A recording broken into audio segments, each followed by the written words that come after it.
בעברית אין הווה מושלם, רק עבר פשוט, אבל באנגלית המצב שונה, שם הדברים מסתבכים בקלות.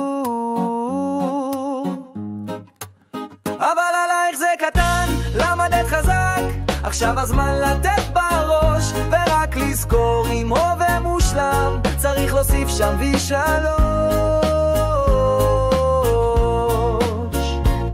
כולך בפוקוס לקרוא הוראות, שם כנראה מתחבות הנקודות, אז אם יש תנאי באהבה אין טעים, אבל אם בכל זאת המילה אפשר תדים. אבל עלייך זה קטן, למדת חזק, עכשיו הזמן לתת בראש, ורק לזכור עם הווה מושלם, צריך להוסיף שם ושלוש. גם הסביל, הסבל והפים, שלוש תמצורת בסיס ועבר מתאימים, ועם הווה והעתיד פשוט, כל מה שנשאר הוא להימנע מטעות.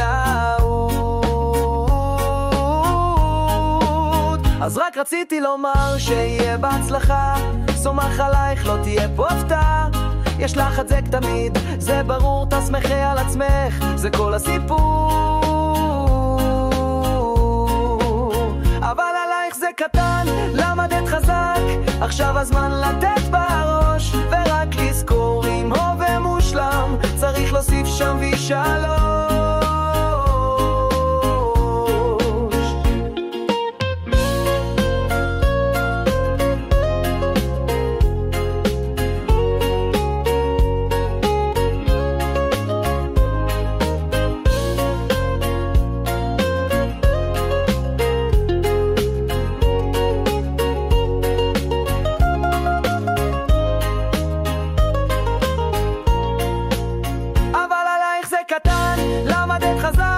עכשיו הזמן לתת בראש, ורק לזכור עם הווה מושלם, צריך להוסיף שם ושלוש.